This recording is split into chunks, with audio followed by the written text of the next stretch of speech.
maju nih industrinya. Iya dong. Oleokimia ini kan salah satu produk hilir kelapa sawit, di samping minyak goreng dan biodiesel. Dengan industri berbahan baku lokal, produk yang dihasilkan yakin mampu bersaing di pasar global. Mari kembangkan industri agronasional dengan potensi sumber daya alam kehutanan, kelautan, dan pertanian yang berlimpah untuk dapat menyerap tenaga kerja, meningkatkan pendapatan masyarakat, perekonomian daerah, dan nasional.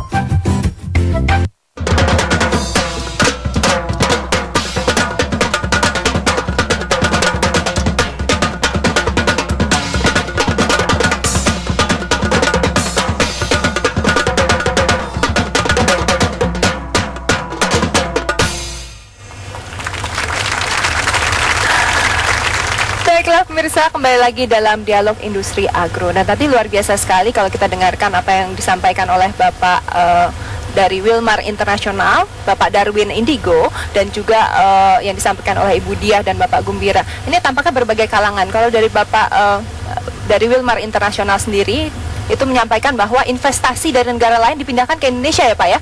Oke, luar biasa sekali. Untuk Ibu Diah juga sudah menyiapkan dari koordinator perekonomian untuk menjadi satu sentra industri tersendiri untuk minyak kelapa sawit, dan Bapak Gumbira sudah siap dengan riset dan developmentnya. Nah, bagaimana tanggapan Bapak? Silakan. Iya, jadi berarti programnya sudah jalan.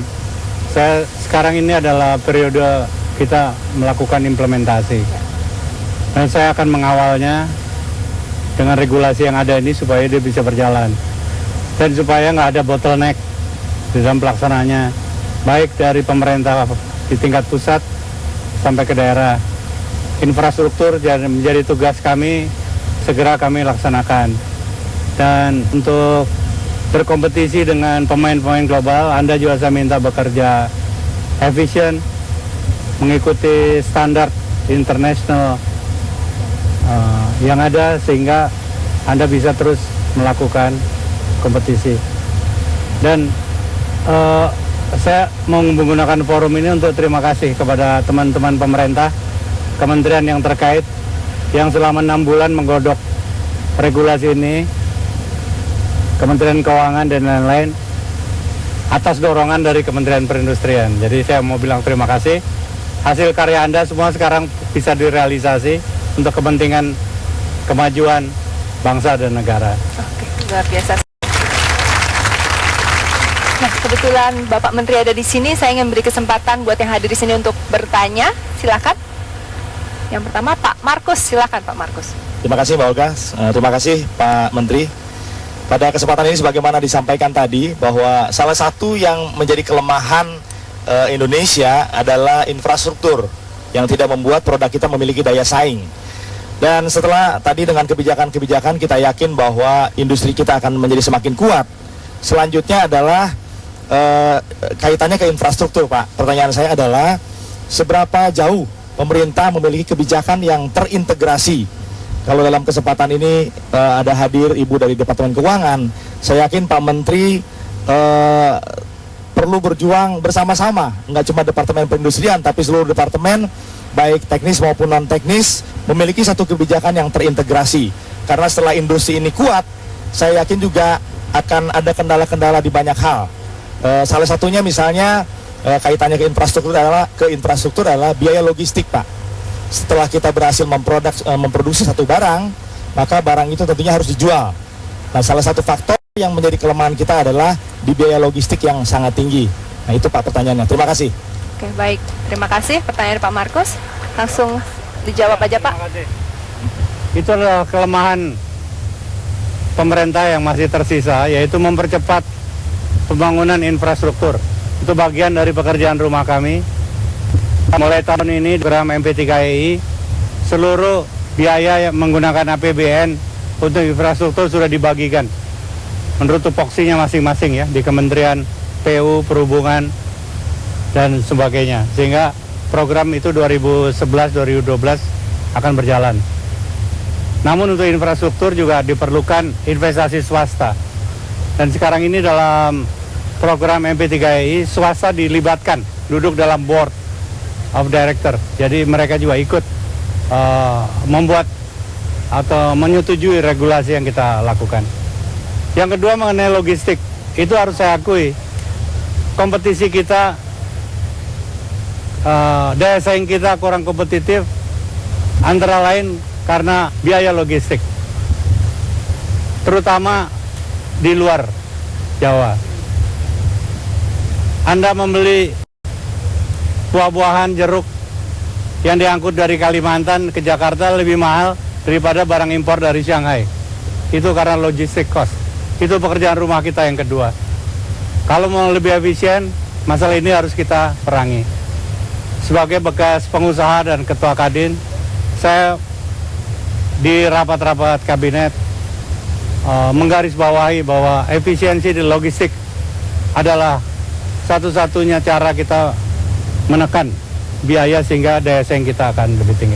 Jadi kami akan terus melakukan itu. Terus perhatikan masalah itu ya Pak ya. Oke. Baik, saya masih punya kesempatan untuk satu orang lagi. Silahkan dengan Pak Eri ya. Silahkan Pak Eri. Ya, terima kasih Mbak Olga, Pak Menteri. Nama saya Eri Kurniawan dari Info Sawit, Pak. Pertama, persoalan pembangunan industri kelapa sawit dari hulu ke hilir khususnya, itu kan tidak lepas dari masalah efektivitas dan efisiensi. Nah, dalam hal ini efektivitas dan efisiensi.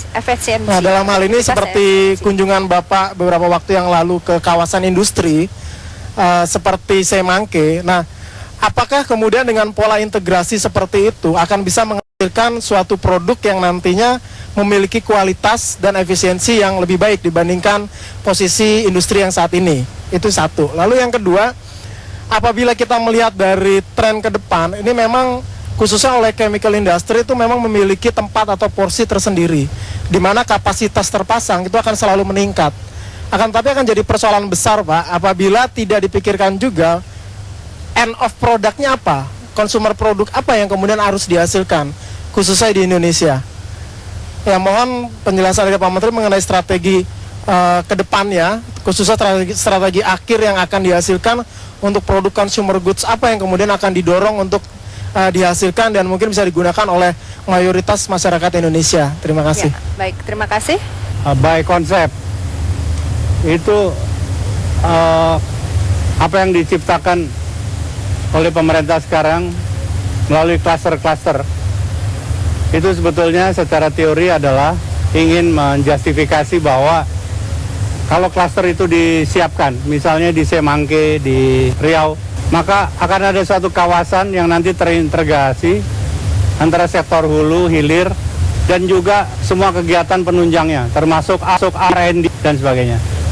Tapi syaratnya adalah infrastrukturnya harus dilengkapi. Jadi ada power supply yang cukup, jalan,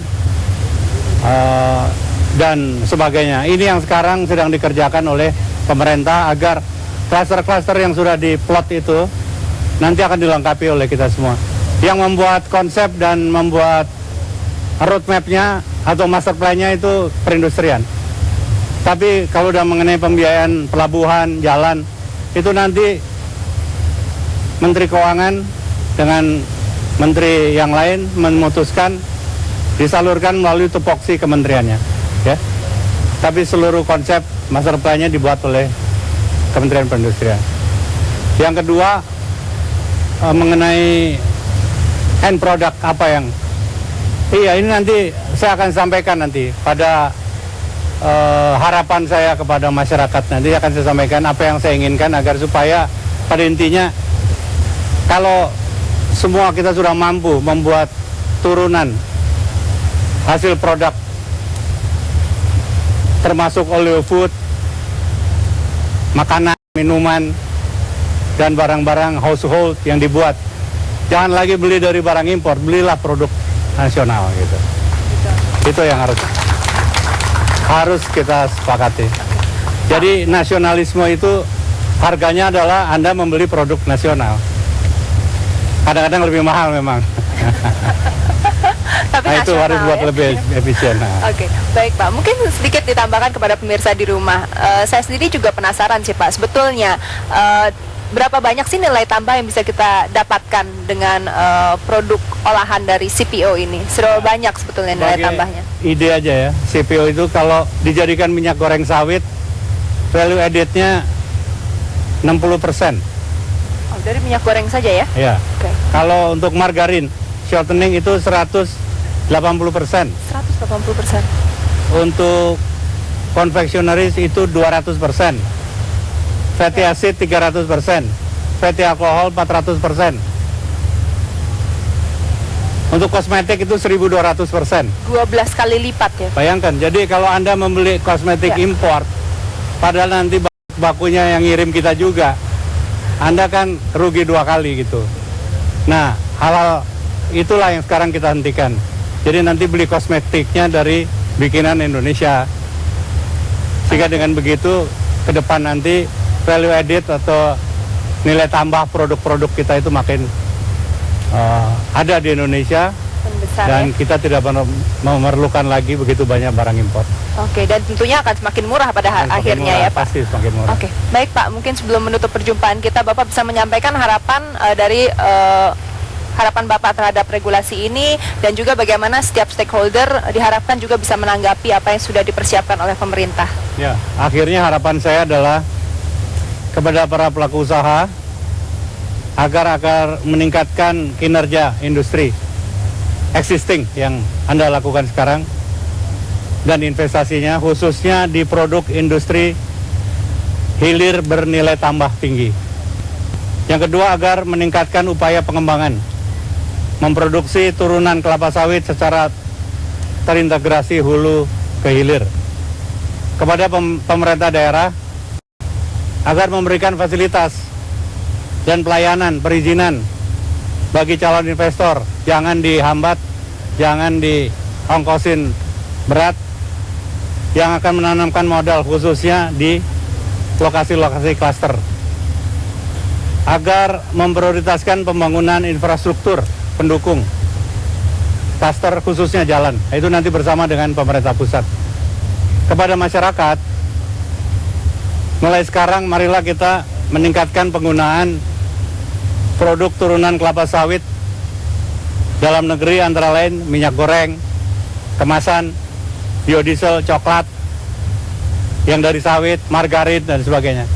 Jadi nanti setelah pulang beritahu keluarga, istri beli produk nasional. Oke, Itu luar biasa. kita akan membantu.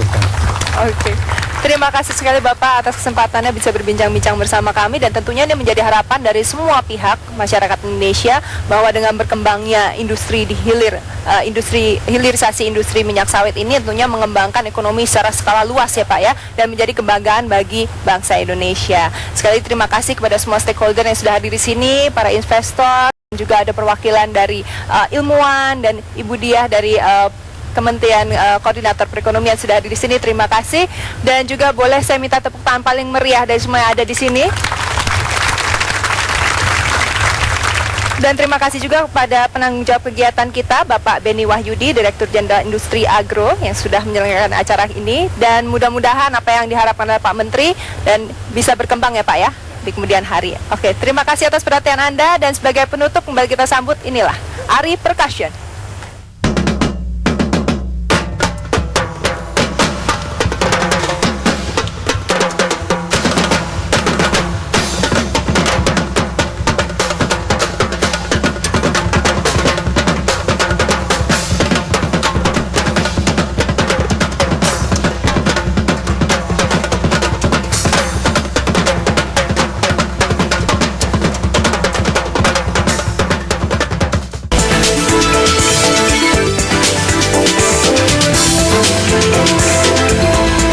Saja Anda menyaksikan dipersembahkan oleh